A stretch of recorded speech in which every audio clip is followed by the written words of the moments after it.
Hello, today we're going to talk about Step Up. Step Up is one of the free step sequences that Ableton Live or Ableton have released with version 12 or 12.1 more specifically. I've already done a review of Rhythmic Steps and SQ Sequencer, and I love them both. And today is the third one called Step Up, and I really think you're going to like this. So what I'm going to do to demonstrate this, we'll use a few different instruments, but we'll just start with this really nice Contact one called the Maverick. You need a MIDI clip with chords. So I'm just going to very quickly create some chords here using a generative tool here. We're going to use stacks and we're just going to add chords as we go. Add another one there, and that one. So let's just hear how they sound.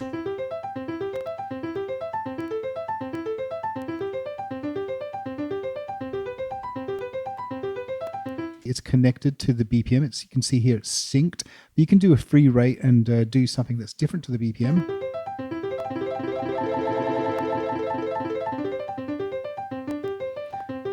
Just easier to sync to the BPM. We're going to slow things down just a touch to 100 so we can kind of more clearly hear what it's doing.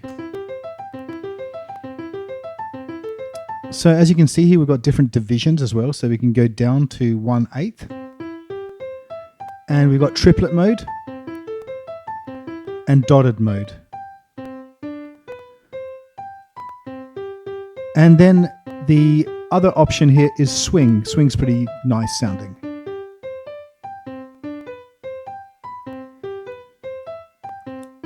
So let's remove swing and we'll just go back to the default speed of 16. What we can do is we can switch some of the steps off here. So you can see straight away it's a bit more powerful than your typical Ableton Arpeggiator.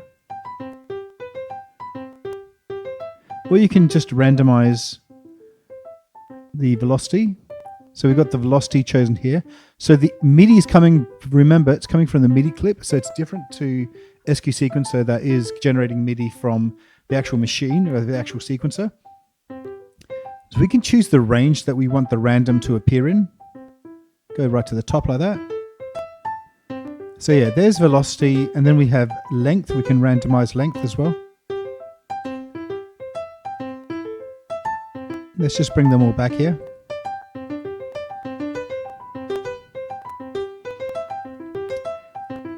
Then we've got something called chance. We just click chance on and we'll randomize chance.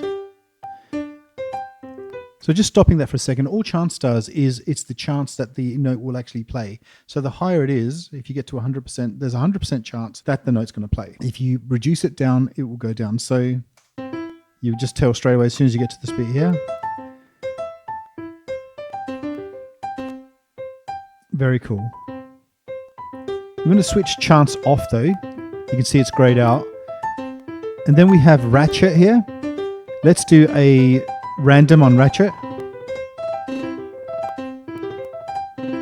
So ratchet seems to play double speed every time the note comes through. So remove ratchet for now and we'll unclick it and then we'll click on transpose. So transpose is the same thing. We can select a range for transposition and then we can switch it on or off like that. And let's just hear how that sounds. Once again, we can randomize this. And it's playing within the range that we select. So if we want to select a lower octave range or a wider range. So for me, transpose works really well when you're using scale awareness. Scale awareness will look at the main scale of your song, which is up here, and say we want it to be in E flat minor. It will transpose it basically to E flat minor. Let's change the chords as we go.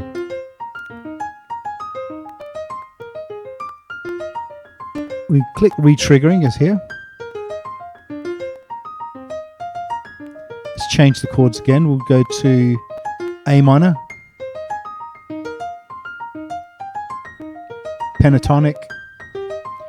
Now the other thing you have is this thing called map CC. Basically it allows you to map one parameter to a external effect or to some effect within the instrument. So say for example in this Contact instrument, we'll just go and have a look at the parameters of that. We can say map to distance by clicking configure here. We'll map to distance And what we can do then is we can map that to distance like that. You can see it's now mapped to distance, and it will basically change the distance based on however much you want to change it by. So let's just change it like that.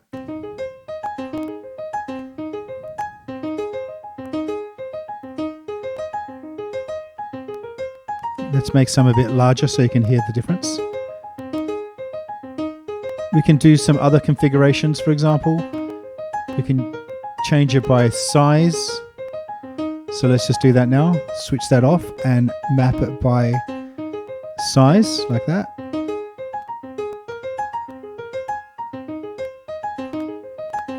So I think that's pretty cool. Now, the other thing I wanted to show you was also the length of the loop, because the length of the loop can make a difference to the sound of your arpeggiator. So for example, we could make it 5 steps. Let's bring this one here back into play. And we can go forwards, backwards, alternate, and do random steps. So what I've done now is I've brought in an analog synth, and then I've added a MIDI effect called expression control. Now, expression control is going to shift my velocity to whatever function I want in repro. So I've selected a couple. One is cutoff and one is attack. So we can have a play with that. I've added a backing drum so you can just kind of get a different feel. And I'm going to take you through the different modes as well. So let's go. So for example, now we've got the velocity at different levels like that. And then we have a cutoff, which we can manually change with our mouse, as well as the attack. So let's start with the cutoff being at 0. What we can do is use expression control to map the velocity from the arpeggiator. We can map that to the cutoff. Let's select the cutoff there. So now this velocity is going to control that cutoff. So let's take a look.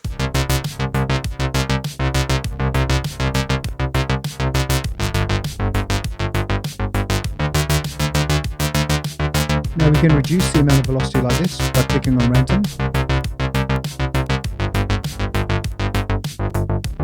Or we can make it much higher like that, but then we can control how much velocity is actually used. So we've got the minimum and maximum. So we can say cut down the maximum to about 50%.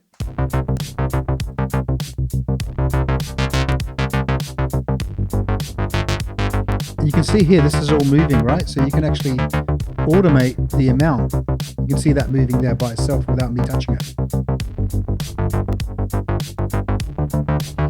So the combination of the step sequence of velocity control as well as automation from the expression control can really give you some interesting results. If you want to say now map the attack instead to the expression control, just shift it to attack.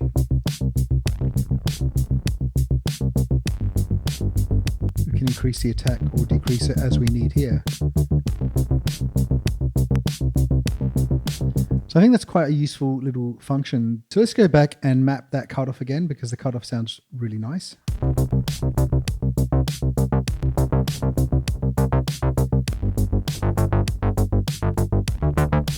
Okay, so that's super cool. But what I'm going to do is I'm going to demonstrate the different types of notes. So let's go forward. This is just playing the notes straight. This is playing the notes up. This is playing them down.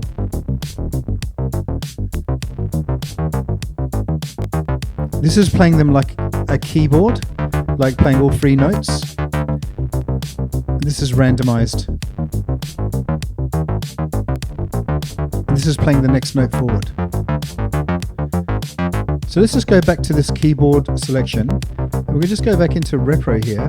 We're going to just change the preset. We're going to select a different preset. Let's choose this one.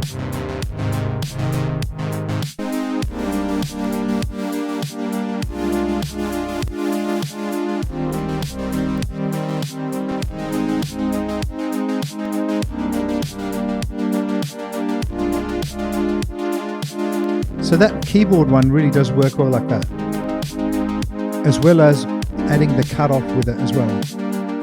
Let's duplicate that. Let's go back and select another bass line here.